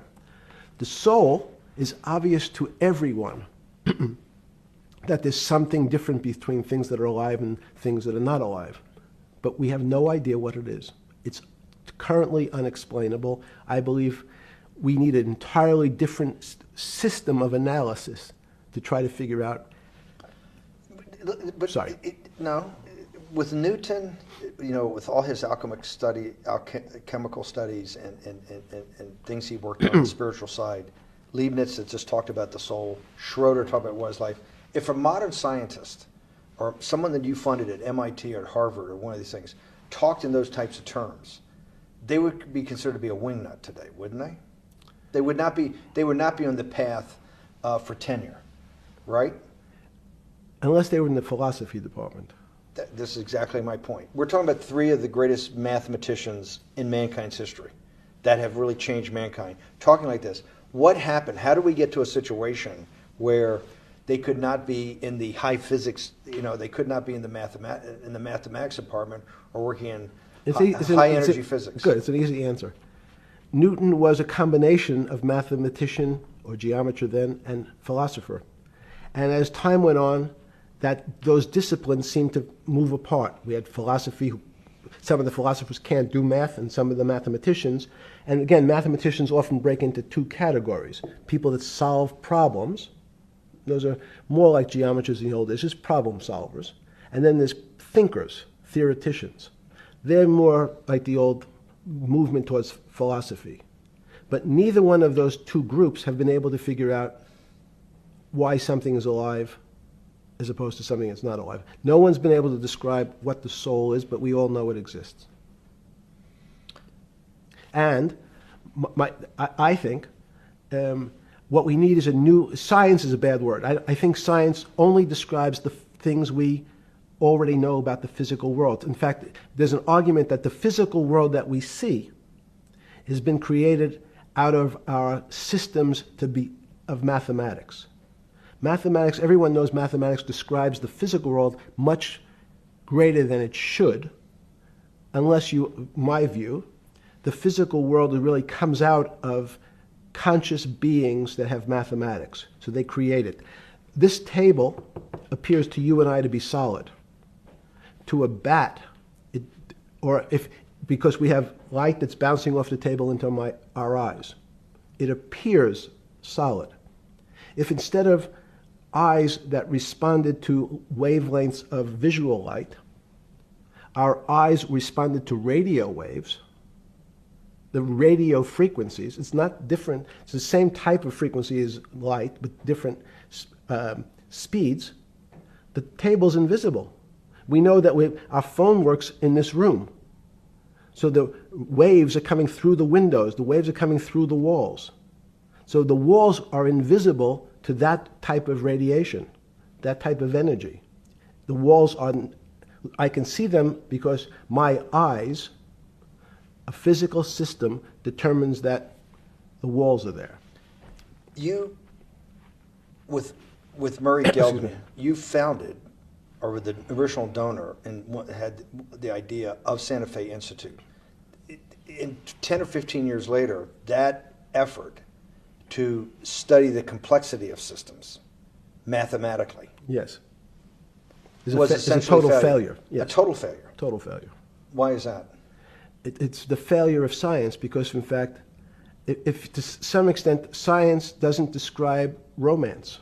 I don't know why I'm attracted to somebody. I don't know. People are attracted to each other, and everyone has the same feeling. They've seen someone walk in the room, and they say, "Oh, that person gives me a creepy feeling." Science has tried to describe. Science doesn't describe what creepy feelings means. They just know it's a creepy feeling. I think women as I said the last time, have an intuitive sense. What is intuitive? They have intuition, they have feelings, and they're able to deal in the realm of things that men, especially men like myself, find unexplainable. They have women have intuition, men see things a bit differently. Men want to measure everything. Women are not really that interested in measuring. In what you're saying in macro terms, you actually think science, mathematics, maybe ultimately technology is moving to that more intuitive. I think science and math are old-fashioned. And unfortunately, people are still taught that they have to learn algebra in school and certain things in school, as opposed to learning to have an emotion. Is this what Larry Summers was trying to get at? Maybe he didn't say it perfectly enough, but what he was trying to get to in that system, the systems we study today, the way mathematics is either taught or understood, that women just haven't gotten up to the highest realms of engineering or physics or mathematics because of that. And you're actually implying that there's a either new branch of science, or we've hit an inflection point like in Newton that's going to go in a Newton took mankind in a different direction because he was able to measure. Then you had subatomic, non-Newtonian physics later. Are you saying that you think there's another developing field that's coming up that may take us, I don't know how many decades to get our hands around, but that's what's evolving out of this? Yes. Yeah. In fact, I think that mathematics, it's not the end of science. Every year someone says it's the end of, we can't discover everything. There's lots to discover with relationship to the physical world, but we know a lot already. In respect to the unexplainable world, we almost know nothing. Women, again, sense it. And instead of Larry Summers, I won't digress too much, but Howard Gardner early on said, there's not one form of intelligence. It's not mathematical intelligence.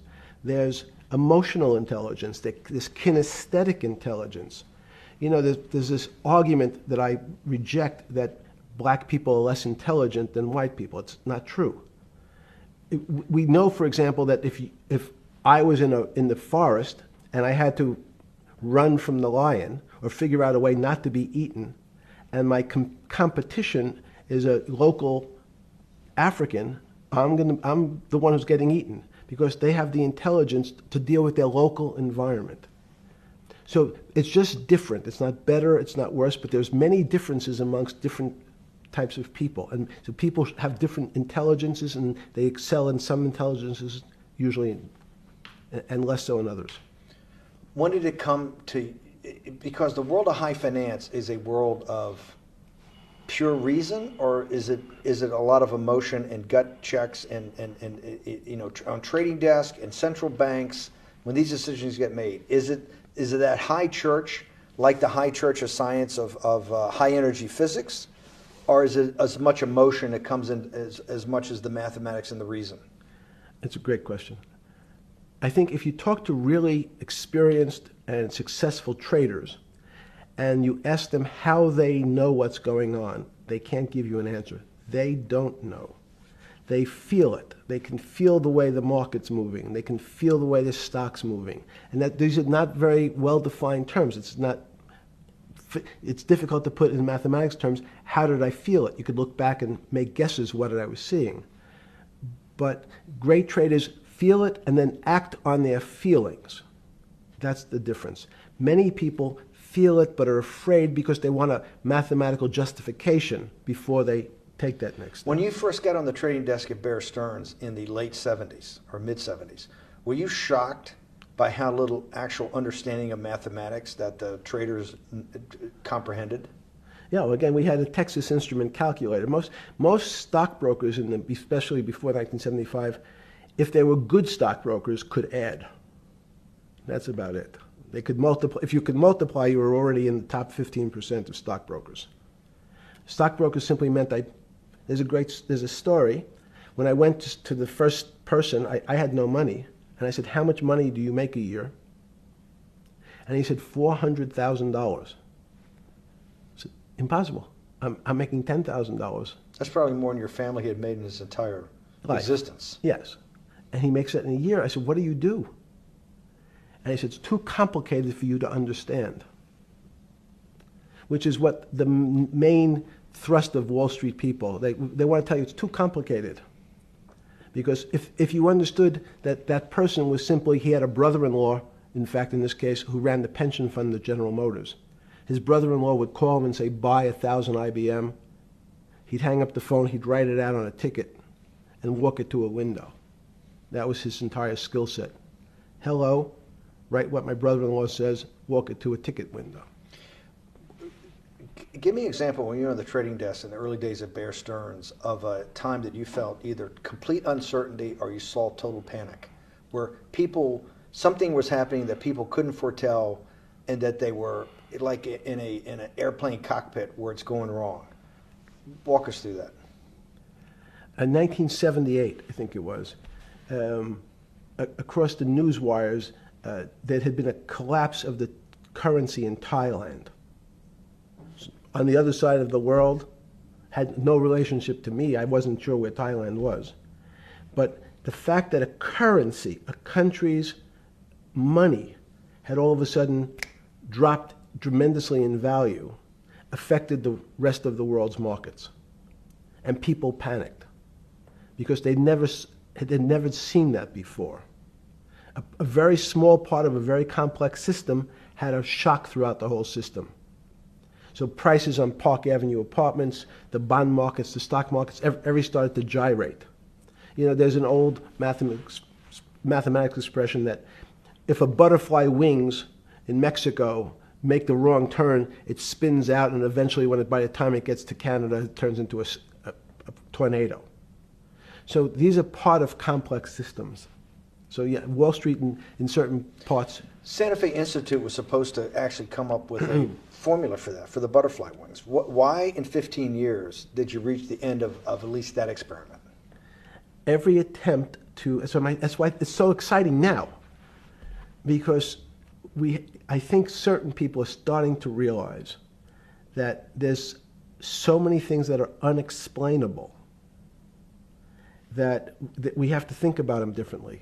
Music is a great example. It's a common man's example. You know, when you hear a certain song, it makes you feel a certain way. How does it do that? We don't know. We can't mathematize it. And even that music, Steve, nowadays we compress music. When you have a violin, it's compressed onto your iPhone. So what does compression mean? I'm taking lots of information and I'm cutting it into lots of pieces and squishing it together. And when I squish it or compress it, I have to take out lots of pieces, but I say that they're not very important pieces. It's those pieces that we take out when we compress data, to me, are the most interesting parts of life. You just said a while ago, part of this new search for science may go back to when people were actually talking about a soul, and you said there's no doubt in your mind that there is a soul. Describe for me what you mean by that. What do you mean by soul? What do you mean soul different than the physical analog body that we're seeing on film right now? It's difficult to describe in words. I mean, I'm not a poet. Poems get a little closer to what that really means. But even the concept of what is life becomes complicated when you deal with plants and seeds. Is a seed alive? I don't know. Certain people would say, no, it's dead. When you're a banana, one of my favorite examples is the banana that's sitting on the countertop in your kitchen today. Is it alive or dead? What do you think about human life? Tell me about human life. But your banana is alive. That banana is breathing. It's on your. You say that's impossible, Jeffrey. No, it's not. Is the banana conscious? All these words. These are words. So everyone's trying to fit a very complicated concepts into a very small box called conscious or alive. These don't fit in that way. So if you put your banana in a bag and put another fruit in with it, the fruit ripens faster because the banana breathes with it. We don't understand most of those things. So you asked the big question. Sorry. You talk about the life. What about human life? What about it? Tell me what do you think? What do you think human life is? It's a miracle. It's a miracle. And when I say miracle, I can't explain it, and I make no attempt to explain it at the moment. We don't know how to think about it. And anyone, and again, another one of the Feynman quotes when he was talking about quantum physics. He said, anyone, Jeffrey, who says they understand quantum physics and quantum mechanics and quantum behavior, you know they're lying. Let's talk about it. That's post-Newtonian. Talk about what's the difference, who founded quantum mechanics, why is quantum mechanics taking Newtonian physics and taking it to the next level? It forms a much broader category. Let's go back to this desk. You use the thing of Newton using this desk. Why can't Newton's theory explain everything? Why did subatomic quantum mechanics or quantum physics have to come in to explain this? Well, so let's go right back to square one. Why is it called quantum physics? So quanta is a word that simply means packet, small amount. So it's quantized. So we recognized, when we recognized that this table appears, another very complicated word, solid to us, it's really made up of molecules or atoms. And atoms, we've given lots of names to what some of the behaviors. If you were in school, when you and I were in school in the 50s, the model was a little center thing in the middle, and an electron went around and around it. It was seen as a ball that went around and around it. And as we started to look at, say, well, let's see what this ball looks like. I want to be able to examine that little thing called an electron. We found that there was nothing there. There wasn't the thing. It was simply a cloud of energy that we can call an electron. So we already started to see mysterious things as we go into very super small quantities, quantum physics. So quantum physics started to go into the very small, and at very small distances, we see things that we can't explain. We just cannot explain. How am I doing on time? 4 minutes. Fine. And to summarize, no, sorry. Let's go back to human life. When do you think human life starts? It's not these. So you see, this is the question. You're asking me to measure something again. It's the disease. It can't be measured. You just hate making commitments. That's why I'm not married. I'm peeling this onion back a layer at a time. All your bullshit and happy target can't be measured like that. Is that to say measure it's a commitment. You don't even like a commitment when you answer a question. I don't. As know. they say in golf, commit to the shot. I don't know what it means to be measured.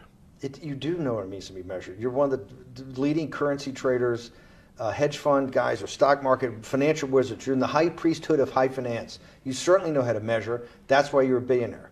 Any other answer besides that is total and complete bullshit, and you know it. I know very few things. You know things can be measured. You measure every day. You weigh and measure every day.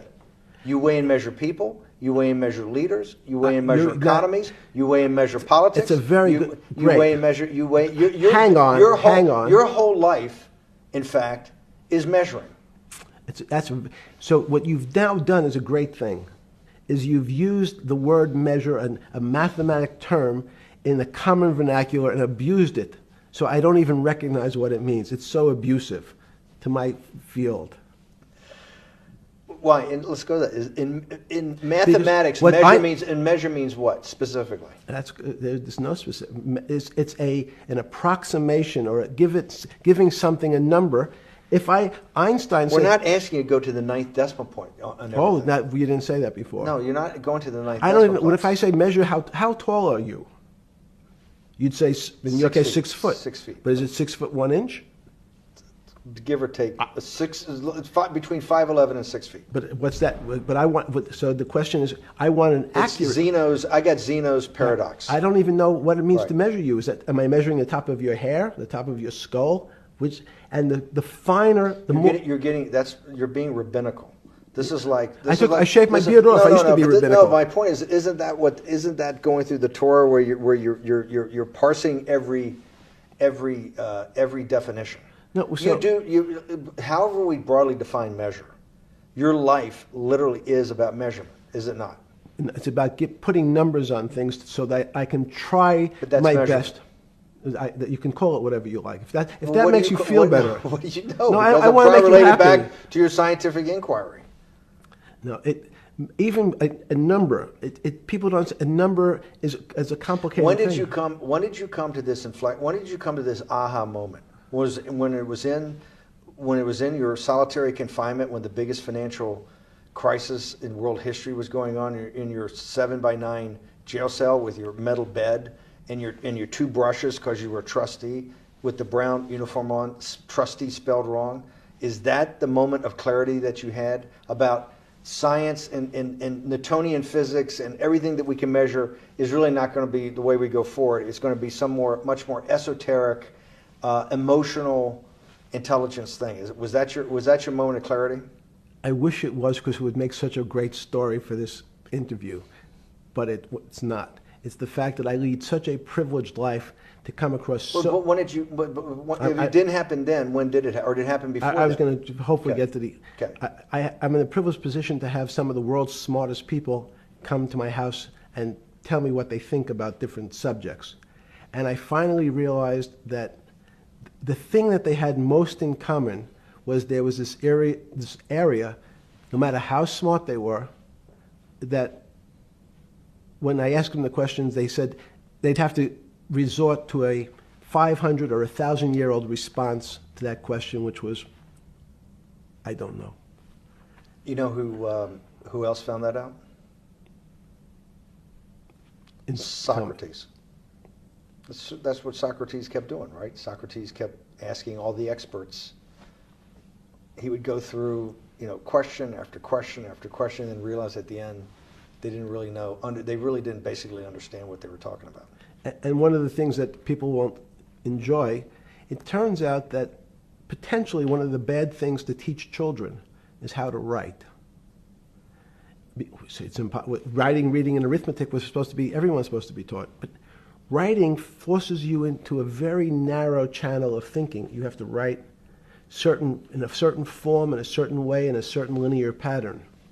So your thinking becomes somewhat narrow. The reason I brought up writing is one of the recent discoveries of mine with respect to Socrates, Plato, and Aristotle is they never wrote anything. They spoke, and people around who could write wrote. Socrates could think. So that was. Jesus of Nazareth was the same way, right? Never wrote anything. I thought he was a carpenter. He was a carpenter. Didn't he need like a little carpenter's tonight? I don't get that. But at least his written record. Right. One last thing. Sure. Thank you for having me to your house.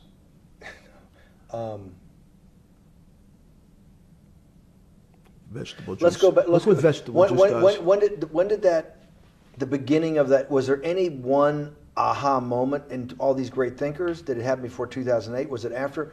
That came up over, I know, many years. But when did you actually realize, hey, something new's got to be developed? Yeah, that's great.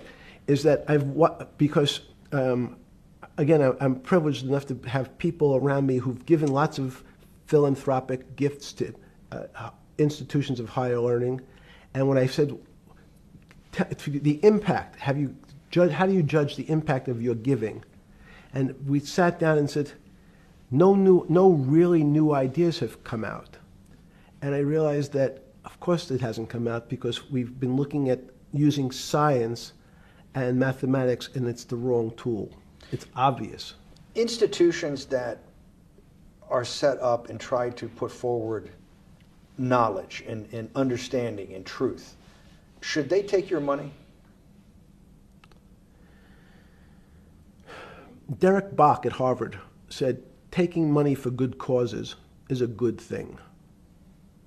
So if Hitler took all the gold out of the teeth of the Jews and said, I want to give this to Heidelberg University to fund the Leibniz chairs so that I can study high energy physics, Derek Bach would say that was fine? Again, these questions are questions where good people on both sides, like your Charlottesville, could differ. I don't know the answer to these questions. So tell us the two. Give us the two answers. The one answer why it shouldn't be, and then the one answer. Derek Bach says, I'll essentially take cash from anybody because I got so many projects, so many good guys, and this is the way I'll do it. So I'm indifferent to where the cash comes from. Money's money. And if I got good guys, I'm the fiduciary that says these are good people and this is good research, okay? I'll take the cash from any source, including you. What's the other argument? Let me give you that. I know in my case, Is your money dirty money? If you live, I just asked a question. Is your money dirty money? No, it's not. So, in fact, why is it not dirty money? Because I earned it, But you earned it. I earned it legally. We went back to this before. You earned it. You earned it, advising the worst people in the world, right? That do enormous bad things, and just to make more money. So, instead of asking me the question, should you take the money?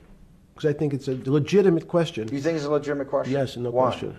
Because I think about, ethics is always a complicated subject, but I can tell you that with the money I gave to help try to eradicate polio in Pakistan and India, instead of asking me whether that money should be given to these children for vaccines, I think you might want to ask their mothers who received the vaccine, who know their child now won't get polio, and ask them if Epstein should have helped these people with their money. If we walked in, you're a mathematician. If we walked into that clinic where they're giving that money out to these people that are in the most dire straits of poverty and sickness, and told them that the money was coming from class 3 sexual predator? Tier 1. Was tier 1's the highest and worst? No, I'm the lowest. I'm the lowest. You're the lowest. Okay, tier 1, you're the lowest. But a criminal. Yes. That the money came from them. What percentage of people do you estimate? I understand you don't like probabilities. Do you estimate would say, I don't care, I want the money for my children? I would say everyone said, I want the money for my children. Did they know where the money came from? I think if you told them, if I told them the devil, 100%. the devil himself. The devil himself said, I'm going to exchange some dollars for your child's life. Do you think you're the devil himself? No, but I do have a good mirror. It's a serious question. Sorry. Do you think you're the devil himself? I don't know. Why would you say that? Because you have all the attributes. You're incredibly smart. You remember, the devil is Was somebody the devil knows. Smart? The devil's brilliant. You read Milton's Paradise Lost. No, the devil scares me. Satan is at the number 1 or 2 archangel, and the reason he goes to hell and leads the rebellion is because he can't be the top guy. And his thing is, I'd rather reign in hell than serve in heaven. I saw that in a movie once called American Dharma. I don't remember who said it. Okay, we have to go. Okay, good. Okay. That was good.